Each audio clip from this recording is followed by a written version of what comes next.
भाद्रपद मास की पूर्णिमा के बाद जब सूर्य दक्षिणायन में होता है तो पूरे भारतवर्ष में एक विशेष समय आता है जिसे पितृ पक्ष या श्राद्ध पक्ष कहा जाता है। ये समय 15 दिनों तक चलता है। शास्त्रों में कहा गया है कि इन दिनों में हमारे पूर्वज, हमारे पितृगण पृथ्वी पर अपने वंशजों के घर आते हैं और उनसे तर्पण, पिंडदान, जलदान तथा श्राद्ध की अपेक्षा करते हैं। जो मनुष्य श्रद्धा और नियम पूर्वक पितरों के लिए दान पुण्य करता है, उसके घर में सुख समृद्धि आती है और पितरों का आशीर्वाद उसके जीवन को प्रकाशित करता है। वही जो इस काल में पितरों का स्मरण नहीं करता, उसका जीवन संकटों और दुखों से घिर जाता है। कथा की शुरुआत एक छोटे से गांव से होती है जो हरे भरे खेतों और तालाबों से घिरा हुआ था। इस गांव का नाम था सूरजपुर। गांव में धार्मिक परंपराएं जीवित थी। लोग सुबह शाम भगवान का भजन करते थे और हर पर्व त्योहार पर मंदिर में दीप जलाते थे। इसी गांव में एक साधारण ब्राह्मण परिवार रहता था। पंडित रामकृष्ण और उनकी धर्मपत्नी सावित्री। वे अत्यंत निर्धन थे परंतु मन से बड़े श्रद्धालु।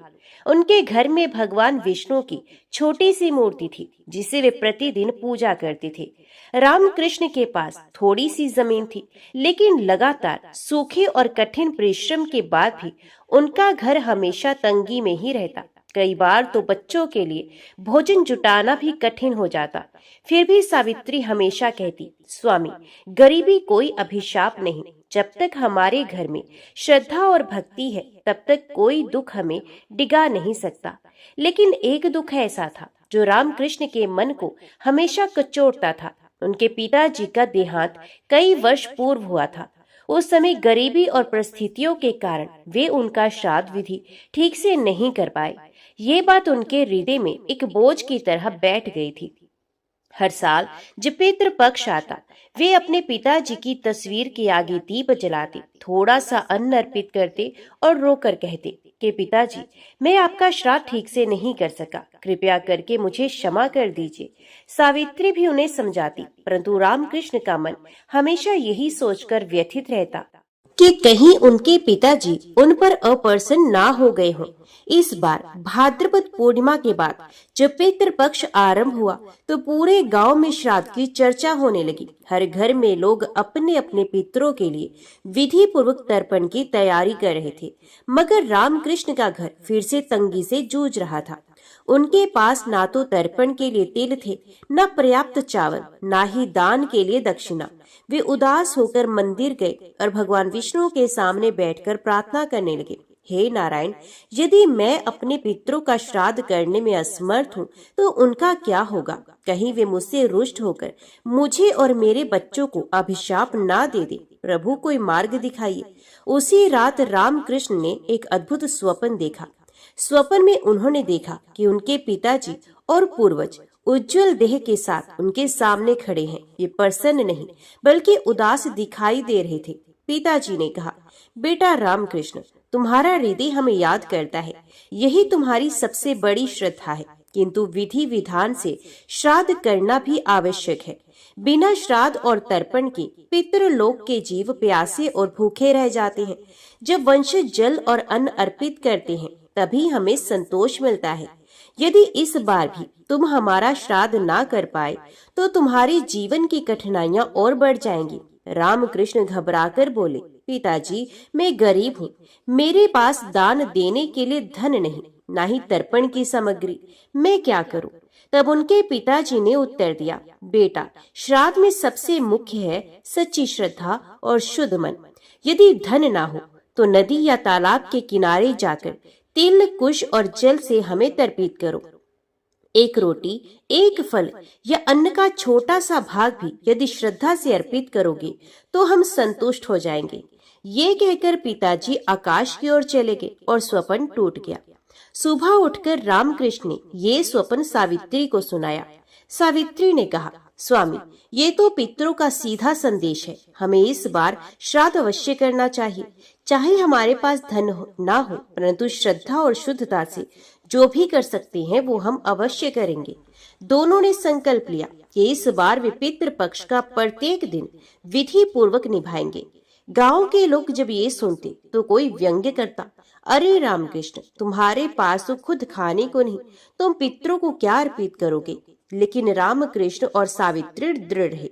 वे मानते थे कि पितरों का आशीर्वाद ही उनके जीवन की कठिनाइयों को दूर कर सकता है। पितृ पक्ष का पहला दिन आया। सूरज की किरणें गांव के खेतों और तालाब पर पड़ रही थी। पंछियों की चहचहाट वातावरण को और भी पवित्र बना रही थी। उसी समय रामकृष्ण और सावित्री ने अपने छोटे से आंगन को धो पोंछ कर साफ किया, गोबर और गंगा जल से पवित्र किया और पितरों की तस्वीर के आगे दीपक जलाया। रामकृष्ण ने संकल्प लिया कि हे पितरों, आज मैं अपनी श्रद्धा और सामर्थ्य के अनुसार आपको जल, तिल और अन्न अर्पित करता हूँ। कृपया करके इसे स्वीकार करें और हमारे जीवन का अंधकार दूर करें। उन्होंने नदी से लाए गए जल में तिल डालकर 3 बार धरती पर अर्पित किया और कहने लगे, ओम पितृ भय स्वधा। सावित्री ने घर के आटे से 4 रोटियां बनाई। उनमें से 1 रोटी गाय को दी, 1 कुत्ते को दी, 1 कोए को दी और 1 रोटी पितरों के नाम पर अर्पित कर दी। गांव के लोग ये देखकर हंसते और कहते, अरे रामकृष्ण, रोटियां बांटकर क्या होगा? पितर तो बड़े बड़े यज्ञ और ब्राह्मण भोज से प्रसन्न होते हैं। लेकिन रामकृष्ण ने कहा, श्रद्धा ही सबसे बड़ा धन है। मैं गरीब हूँ, लेकिन मन से अपने पितरों को याद करता हूँ। यही मेरी सबसे बड़ी आहुति है। श्राद्ध के दूसरे ही दिन एक अद्भुत घटना घटी। रामकृष्ण का छोटा बेटा माधव, जो कई महीनों से बीमार और कमजोर था, अचानक खेलने कूदने लगा। उसके चेहरे पर चमक लौट आई। सावित्री ने आश्चर्य से कहा, स्वामी देखिए, हमारा माधव तो बिल्कुल स्वस्थ हो गया। ये कैसे हो गया? रामकृष्ण ने गहरी सांस ली और कहा, सावित्री, ये हमारे पितरों की कृपा है। उन्होंने हमारी श्रद्धा स्वीकार की और हमें ये पहला आशीर्वाद दिया। इसी बीच गांव पर एक बड़ा संकट आ गया। अचानक गांव के कुएं और तालाब का पानी दूषित हो गया। लोग बीमार पड़ने लगे। गांव के पंडितों और बुजुर्गों ने मिलकर विचार किया तो सब ने कहा, ये पितरों की नाराजगी का संकेत है। किसी ने श्राद्ध और तर्पण में भूल की होगी। लोग एक दूसरे पर दोष देने लगे। अंत में सबकी नजर रामकृष्ण पर पड़ी। कुछ लोगों ने कहा, यही रामकृष्ण दोषी है। इसके पितृ नाराज है क्योंकि ये निर्धन है और इनके श्राद्ध में ब्राह्मण भोज नहीं हुआ। इसी कारण गांव पर विपत्ति आई है। रामकृष्ण ये सुनकर दुखी हो गए। वे गांव के मंदिर में गए और भगवान विष्णु के चरणों में गिरकर कहने लगे, हे प्रभु, मैं तो अपनी श्रद्धा से सब कर रहा हूँ। यदि मुझसे कोई भूल हुई हो तो कृपा कर मार्ग दिखाइए।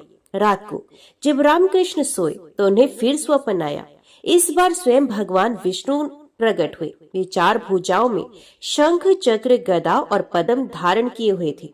उनके मुख से दिव्य प्रकाश निकल रहा था। भगवान ने कहा, रामकृष्ण, चिंता मत करो। तुम्हारी श्रद्धा और निष्ठा ने तुम्हारे पितरों को संतुष्ट कर दिया है। गांव पर आई विपत्ति का कारण कोई और है। कल सुबह गांव के पूर्वी वन में जाकर देखो, वहां से संकट का हल मिलेगा। रामकृष्ण ने हाथ जोड़कर कहा, हे प्रभु, मैं गरीब हूँ, मेरे पास साधन नहीं, परंतु आपकी कृपा ही मेरा बल है। कृपया मेरा मार्गदर्शन करते रहिए। भगवान विष्णु मुस्कुराए और अदृश्य हो गए। अगले दिन रामकृष्ण, सावित्री और कुछ गांव वाले पूर्वी वन की ओर गए। वहां उन्होंने देखा एक पुराना तालाब है जिसके किनारे बहुत समय से उपेक्षित एक शिवलिंग पड़ा हुआ है। उसके चारों ओर गंदगी और सूखे पत्ते थे। रामकृष्ण ने तुरंत समझ लिया, यही कारण है ये पवित्र स्थान उपेक्षित पड़ा है। पितृ और देवता नाराज है कि हमने इस तीर्थ की सुध नहीं ली। उन्होंने वहीं गांव वालों के साथ मिलकर तालाब और शिवलिंग की सफाई शुरू कर दी। सावित्री ने जल लाकर शिवलिंग का अभिषेक किया। गांव के बच्चों ने मिलकर फूल चढ़ाए और सबने मिलकर हर हर महादेव का जय घोष किया। जैसे ये अभिषेक संपन्न हुआ, अचानक तालाब का पानी स्वच्छ और निर्मल हो गया। वहां से ऐसी सुगंध आई जैसे गंगा जल बह रहा हो। गांव वालों ने देखा कि जिनके घर के लोग बीमार थे वे धीरे धीरे स्वस्थ होने लगे। सब लोग आश्चर्यचकित थे। गांव के मुखिया ने कहा, रामकृष्ण, ये तुम्हारी श्रद्धा और पितृ भक्ति का फल है। हम सब तुम्हें दोषी समझ रहे थे, परंतु तुम्ही ने इस विपत्ति से गांव को मुक्त कराया है। रामकृष्ण ने विनम्रता से कहा, नहीं भाइयों, ये सब मेरे पितरों और भगवान विष्णु की कृपा है। यदि हम पितरों को याद करें और देवताओं के स्थान का आदर करें तो वे कभी हमें संकट में नहीं छोड़ते। उस रात सावित्री को भी एक स्वप्न आया। उसमें उन्होंने देखा कि कई दिव्य पुरुष आकाश से उतरकर उनके घर में आ रहे हैं। वे पवित्र वस्त्र पहने हुए हैं, उनके मुख पर तेज था। उन्होंने सावित्री से कहा, पुत्री, हम तुम्हारे पितृगण हैं। तुम्हारे और तुम्हारे पति की श्रद्धा से हम बहुत प्रसन्न हैं। हमने तुम्हें एक वर देने का निश्चय किया है। अब तुम्हारे घर में कभी अन्न की कमी नहीं होगी। सुबह उठकर सावित्री ने ये स्वप्न रामकृष्ण को सुनाया तो रामकृष्ण ने कहा, ये तो पितरों का आशीर्वाद है। अब हमें और अधिक श्रद्धा से पितृ पक्ष के शेष दिनों को निभाना चाहिए। पितरों के आशीर्वाद का असर धीरे धीरे रामकृष्ण और सावित्री के जीवन में दिखने लगा। जहाँ पहले उनके घर में रोज खाने को भी कमी रहती थी, अब वहाँ अन्न से भरी हुई बोरी रखी दिखाई देने लगी। रामकृष्ण ने आश्चर्य से पूछा, सावित्री, ये अन्न कहाँ से आया? मैंने तो कोई खरीदारी नहीं की। सावित्री मुस्कुराई और कहने लगी, स्वामी, ये सब पितरों की कृपा है। याद है, स्वप्न में उन्होंने वचन दिया था कि हमारे घर में अब कभी अन्न की कमी नहीं होगी।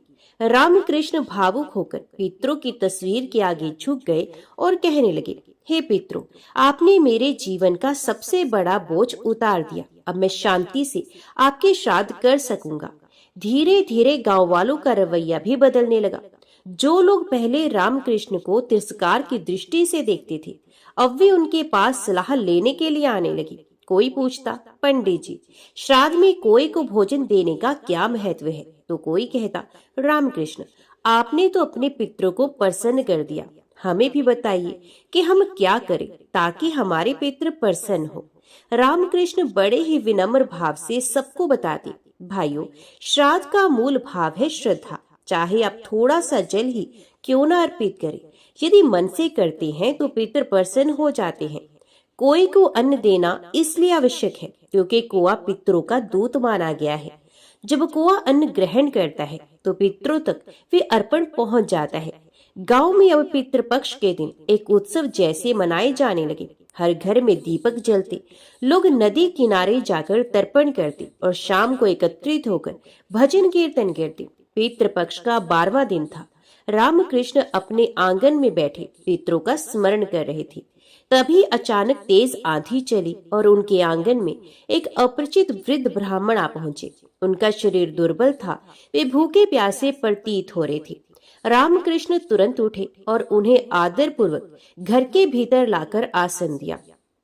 सावित्री ने शीघ्र ही भोजन बनाया और उन्हें परोसा। वृद्ध ब्राह्मण ने तृप्त होकर भोजन किया और कहा, वत्स रामकृष्ण, आज तुमने एक भूखे को भोजन देकर अपने पितरों को ही तृप्त किया है। ये सेवा व्यर्थ नहीं जाएगी।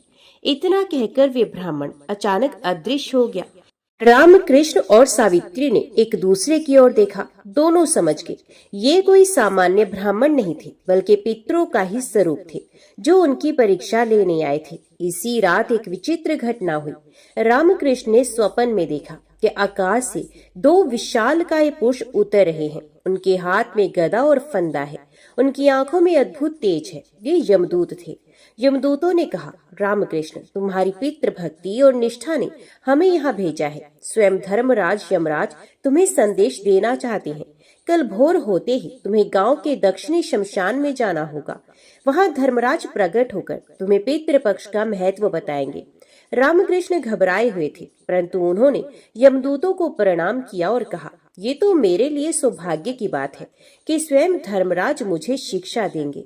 अगले दिन सूर्योदय से पहले रामकृष्ण और सावित्री गांव के दक्षिण शमशान पहुंचे। वहां उन्होंने कुश बिछाई, दीपक जलाया और पितरों का स्मरण किया। अचानक वहां दिव्य प्रकाश फैल गया।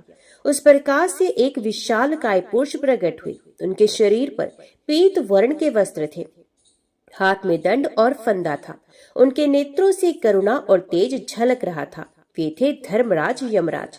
यमराज ने गंभीर स्वर में कहा, वत्स रामकृष्ण, तुमने पितृपक्ष की सच्ची साधना की है। तुम्हारी श्रद्धा ने हमें प्रसन्न किया है। आज मैं तुम्हें इस काल का वास्तविक रहस्य बताता हूँ। रामकृष्ण और सावित्री हाथ जोड़कर विनम्र भाव से बोले, प्रभु, हमें मार्गदर्शन दीजिए। पितृपक्ष का वास्तविक महत्व क्या है? यमराज ने कहा, जब मनुष्य इस धरती से विदा लेता है तो उसकी आत्मा पितृलोक में जाती है। वहां उसका संतोष इस बात पर निर्भर करता है कि उसके वंशज यहाँ पृथ्वी पर उसे कितना स्मरण करते हैं। श्राद्ध और तर्पण केवल एक क्रिया नहीं है, बल्कि ये आत्माओं को शांति देने का माध्यम है। जल अर्पण से प्यास बुझती है, अन्न और पिंडदान से उन्हें तृप्ति मिलती है, दान और पुण्य से उनके पाप कट जाते हैं। जो संतान अपने पितरों का स्मरण नहीं करती, वे वंश धीरे धीरे दुर्बल हो जाता है। लेकिन जो संतान श्राद्ध करती है, उसके घर में कभी दरिद्रता और अशांति नहीं रहती। रामकृष्ण ध्यान पूर्वक सुनते रहे। उनकी आंखों में आंसू थे। उन्होंने कहा, हे प्रभु, मैं निर्धन था, इसलिए सही विधि से श्राद्ध नहीं कर पाया। क्या मेरे पितृ अप्रसन्न तो नहीं होंगे? यमराज ने उत्तर दिया, वत्स, श्राद्ध का सार धन नहीं, श्रद्धा है। तुम्हारे पितृ तुम्हारी निष्ठा से प्रसन्न है और अब तुम्हें एक विशेष वरदान दिया जाता है। तुम्हारा वंश कभी नष्ट नहीं होगा। तुम्हारे परिवार में सदैव धर्म, भक्ति और समृद्धि का वास रहेगा। इतना कहकर यमराज अदृश्य हो गए। जब रामकृष्ण और सावित्री घर लौटे तो उन्होंने देखा कि उनके घर के आंगन में कई कोए आकर बैठ गए हैं और मधुर स्वर में काऊ काऊ कर रहे हैं। सावित्री ने मुस्कुराकर कहा, देखिए स्वामी, ये पितरों का संकेत है। वे हमें आशीर्वाद दे रहे हैं। उस दिन से उनके घर में ना तो अन्न की कमी रही, न ही धन की। गांव वाले भी उनसे प्रेरित होकर पितरों का आदर करने लगे। गांव में हर साल पितृ पक्ष का आयोजन बड़े उत्साह से होने लगा। धर्मराज यमराज के वरदान के बाद रामकृष्ण और सावित्री का जीवन पूरी तरह से बदल गया।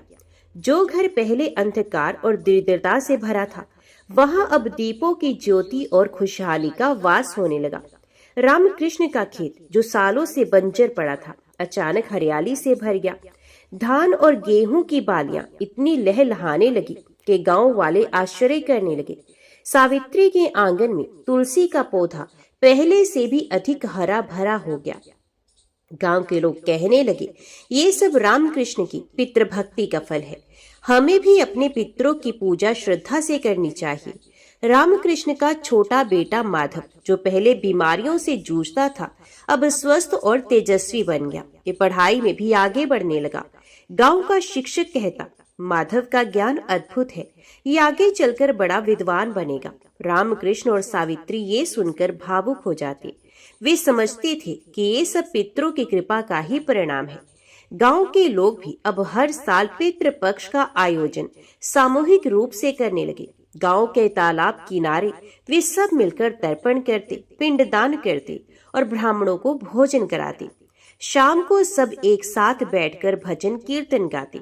रामकृष्ण कहते, भाइयों, याद रखो, जब हम पितरों का आदर करते हैं तो केवल पितर ही प्रसन्न नहीं होते, बल्कि देवता और स्वयं भगवान विष्णु भी हम पर कृपा करते हैं। गांव में अब पहले जैसी कलह और अशांति नहीं रही। हर घर में सुख, शांति और समृद्धि आने लगी। समृद्धि के इन दिनों के बीच अचानक एक नया संकट आया। गांव के पास की नदी में भयंकर बाढ़ आ गई। कई घर बहने लगे, खेतों की फसलें डूब गई। लोग भयभीत होकर इधर उधर भागने लगे। रामकृष्ण और सावित्री ने भी बच्चों को सुरक्षित स्थान पर पहुंचाया। वे गांव के मंदिर में जाकर भगवान विष्णु की मूर्ति के सामने रोते हुए प्रार्थना करने लगे, हे प्रभु, हमारे गांव को बचाइए। ये सब लोग अब पितरों का सम्मान करते हैं, कृपया करके इन्हें संकट से मुक्त कीजिए। अचानक मंदिर में दिव्य प्रकाश फैल गया। शंख की ध्वनि गूंज उठी और उसी प्रकाश से स्वयं भगवान विष्णु प्रकट हुए। उनकी 4 भुजाओं में शंख, चक्र, गदा और पद्म थे। उनके मुख पर दिव्य मुस्कान थी। भगवान ने कहा, वत्स रामकृष्ण, तुम्हारी पितृ भक्ति और सच्ची प्रार्थना ने हमें यहाँ बुलाया है। तुम्हारे गांव पर संकट इसलिए आया क्योंकि लोगों के मन में अभी भी भय और संशय है, परंतु तुमने उन्हें पितरों का महत्व सिखाया है। अब मैं इस गांव को अपनी कृपा से संरक्षित करता हूँ। भगवान विष्णु ने अपने शंख से जल की धारा प्रवाहित की। वे जल बाढ़ ग्रस्त नदी में मिल गया और देखते ही देखते नदी का जल शांत हो गया। लोगों ने अपने घर और खेत सुरक्षित पाए। गांव वाले दौड़कर मंदिर पहुंचे और भगवान विष्णु के चरणों में झुक गए और कहने लगे कि हे प्रभु, हमें आज ज्ञात हुआ कि पितरों का सम्मान करना ही आपकी पूजा है। जब वंशज अपने पितरों को तृप्त करते हैं तब देवता भी प्रसन्न होते हैं। भगवान विष्णु ने कहा, स्मरण रखो, पितृ पक्ष केवल विधि विधान नहीं बल्कि कृतज्ञता का उत्सव है। जो अपने पितरों का स्मरण करता है वे वास्तव में ईश्वर की ही पूजा करता है। तुम सब ने मिलकर ये परंपरा जीवित की है, इसलिए तुम्हारे गांव पर मेरी कृपा सदा बनी रहेगी। ये कहकर भगवान विष्णु अंतर्ध्यान हो गए।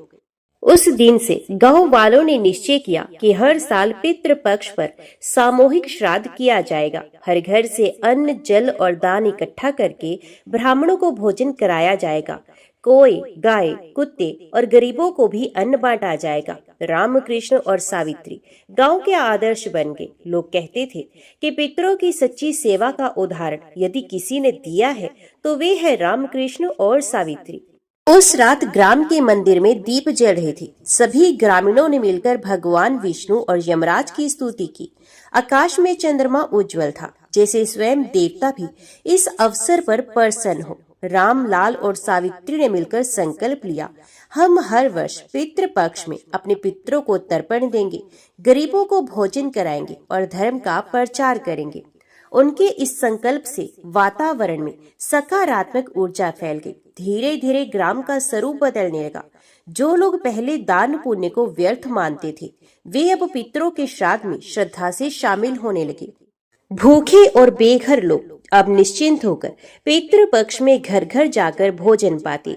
गांव की महिलाएं अपने हाथों से पकवान बनाकर श्राद्ध कर्म में योगदान करती। ग्राम का हर घर मानो एक आश्रम बन गया था। एक दिन जब श्राद्ध पक्ष का अंतिम दिन था, रामलाल ने तर्पण समाप्त कर आकाश की ओर देखा। उन्हें लगा जैसे उनके पितामह का स्वर गूंज रहा हो।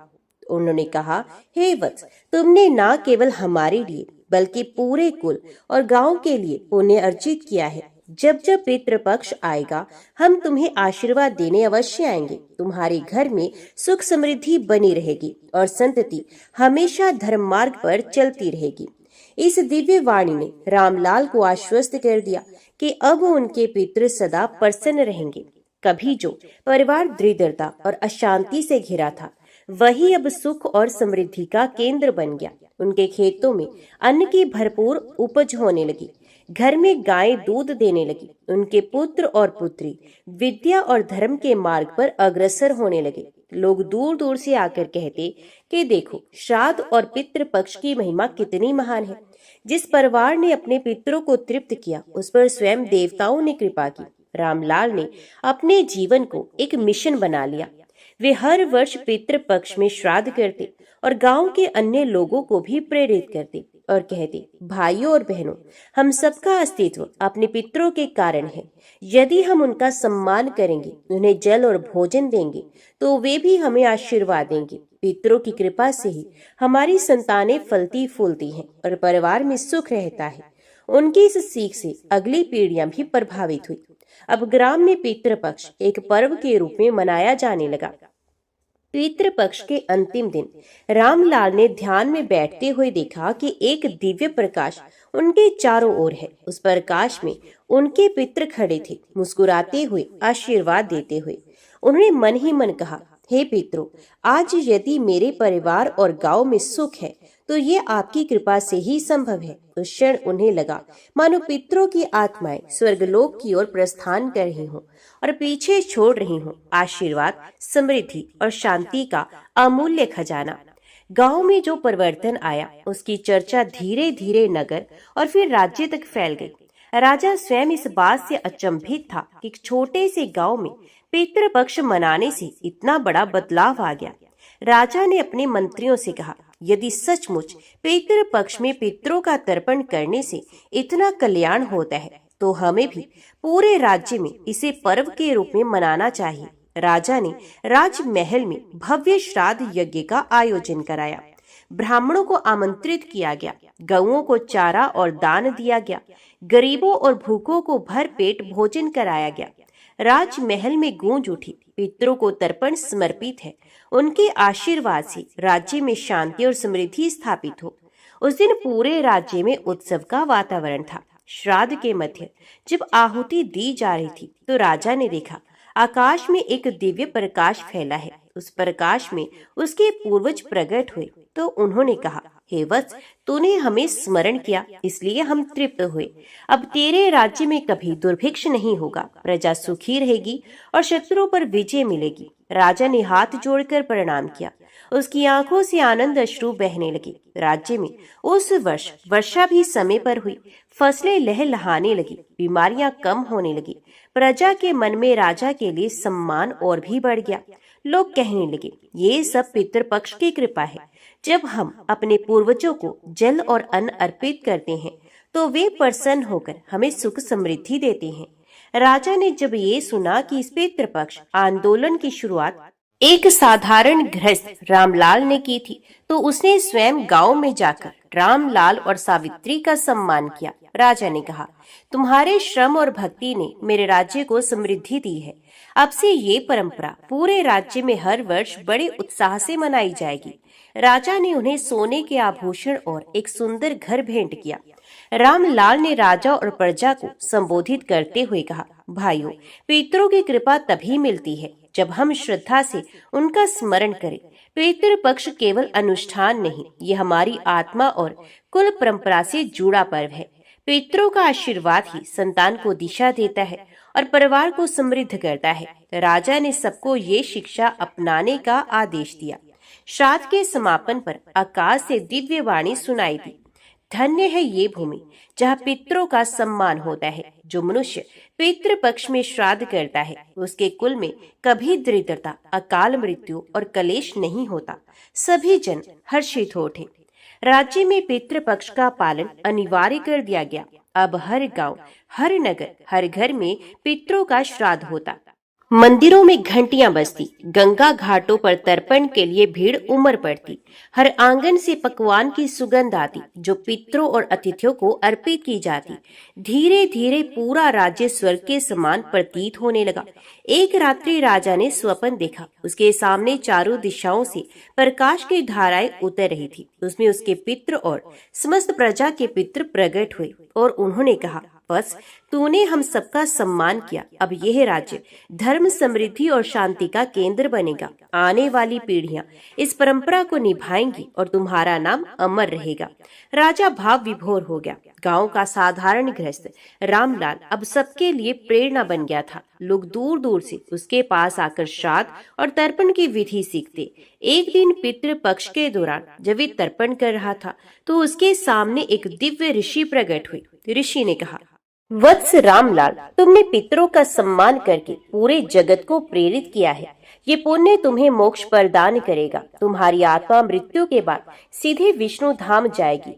रामलाल के हृदय में गहन शांति उतर आई। राजा ने रामलाल को राजमहल बुलाकर कहा, हे वत्स, तुम्हारी भक्ति ने हमें ये शिक्षा दी है। मैं चाहता हूँ कि तुम पितृपक्ष के मुख्य आचार्य बनो और पूरे राज्य को मार्ग दिखाओ। रामलाल ने विनम्रता से कहा, महाराज, ये मेरी नहीं, पितरों की कृपा है।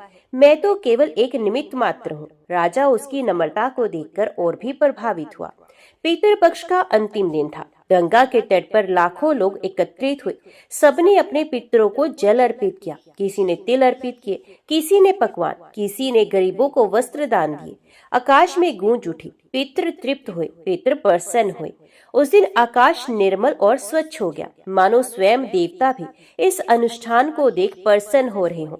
श्राद्ध समाप्ति के बाद रामलाल ने गांव और राज्य के लोगों से कहा, भाइयों और बहनों, पितृ ही हमारे जीवन की जड़ हैं। यदि हम उन्हें भूलेंगे तो वृक्ष सूख जाएगा, यदि उन्हें स्मरण करेंगे तो वृक्ष हरा भरा रहेगा। आज का यह उत्सव केवल एक परंपरा नहीं बल्कि हमारी आत्मा का आवाहन है। लोगों की आंखों से आंसू बहने लगे। हर हृदय में भाव जाग उठा कि पितृ केवल मृत आत्माएं नहीं बल्कि हमारे रक्षक और मार्गदर्शक हैं। समय बीता गया। हर वर्ष जब पितृपक्ष आता पूरा राज्य दीपावली जैसा जगमगा उठता। गंगा के तट पर दीप जलाए जाते, हर घर में पकवान बनते, लोग पितरों को याद कर आंसुओं के साथ तर्पण करते। ये दृश्य देखकर ऐसा लगता मानो धरती पर देवलोक उतर आया हो। एक वर्ष पितृपक्ष के अंतिम दिन राजा रामलाल और संपूर्ण प्रजा गंगा के तट पर एकत्रित हुई। तभी आकाश में एक अद्भुत दृश्य प्रकट हुआ।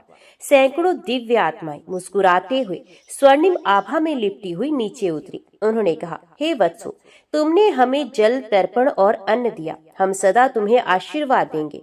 तुम्हारी संतानें धर्मपरायण होंगी और यह राज्य सदा समृद्ध रहेगा। लोगों के हृदय आनंद और भक्ति से भर गए।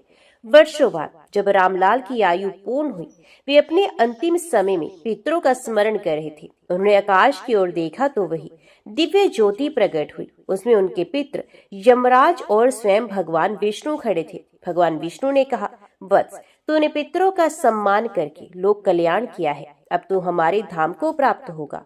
रामलाल ने शांत भाव से प्राण त्यागे और उनकी आत्मा विष्णु धाम को चली गई।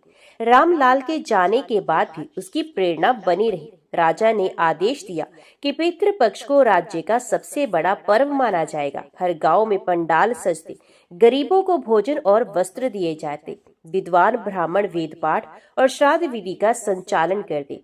धीरे धीरे ये राज्य पूरे भारत में उदाहरण बन गया।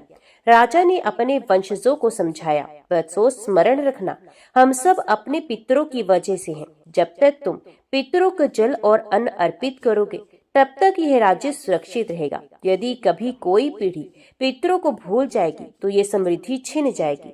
सभी ने वचन लिया कि वे सदैव पितरों का सम्मान करेंगे। समय बीतते बीते ये परंपरा सदियों तक चली।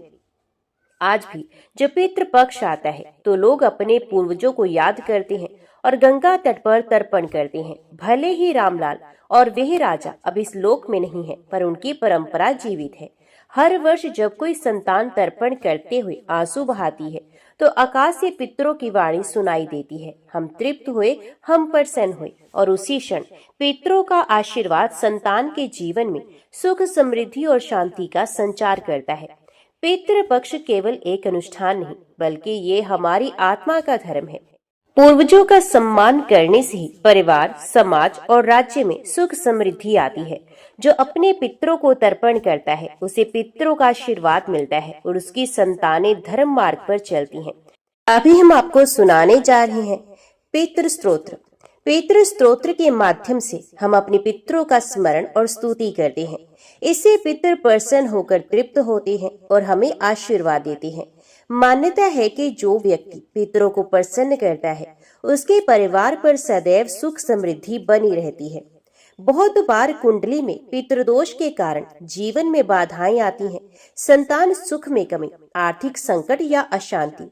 पितृ स्तोत्र का पाठ करने से ऐसे दोष धीरे धीरे शांत होते हैं। पितृ अपने वंशजों को धर्म, बुद्धि और उत्तम मार्ग का आशीर्वाद देते हैं। संतानें उन्नति करती हैं और कुल का नाम रोशन करती हैं। परिवार में कभी दरिद्रता या अकाल मृत्यु नहीं आती। पितृ स्तोत्र पाठ से हमें अक्षय पुण्य की प्राप्ति होती है। ये पुण्य न केवल इस जन्म में बल्कि आने वाले जन्मों में भी कल्याणकारी होता है। शास्त्रों में कहा गया है, पितरों की पूजा से देवता प्रसन्न होते हैं और देवताओं की पूजा से पितृ तृप्त होते हैं। जब हम पितरों का स्मरण कर स्तोत्र का पाठ करते हैं तो हृदय में कृतज्ञता और शांति का भाव उत्पन्न होता है। इससे मन शांत होता है और जीवन में आत्मिक बल मिलता है। श्राद्ध पक्ष में पितृ स्तोत्र पढ़ना पितरों की आत्मा को तृप्त करने, पितृदोष निवारण, कुल की उन्नति, पुण्य और मानसिक शांति प्रदान करता है। यही कारण है कि इसे पितृ पक्ष के दिनों में विशेष रूप से पढ़ने और सुनने की परंपरा है। तो चलिए अभी हम आपको सुनाते हैं पितृ स्तोत्र का हिंदी अनुवाद। हे पितरों, हे अर्यमा, वरुण, कुबेर और यमराज आदि देवताओं के साथ रहने वाले पितरों, आपको मेरा नमस्कार है। आपको बार बार स्वधा श्राद्ध का पवित्र आवाहन के साथ प्रणाम है।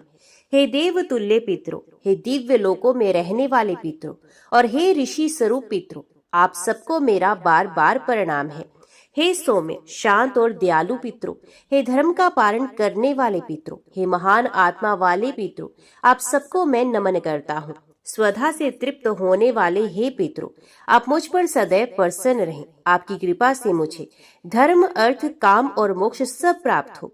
श्राद्ध पक्ष में ये स्तोत्र पढ़ने से पितरों की आत्मा तृप्त होती है, घर में शांति और समृद्धि आती है। पितरों की कृपा से संतान सुख, स्वास्थ्य और संपत्ति में वृद्धि होती है।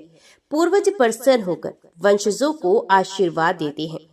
जय पितृदेव। अंत तक वीडियो में बने रहने के लिए आप सभी का दिल से धन्यवाद। तो मिलते हैं कथा के अगले भाग में, तब तक के लिए जय श्री कृष्णा।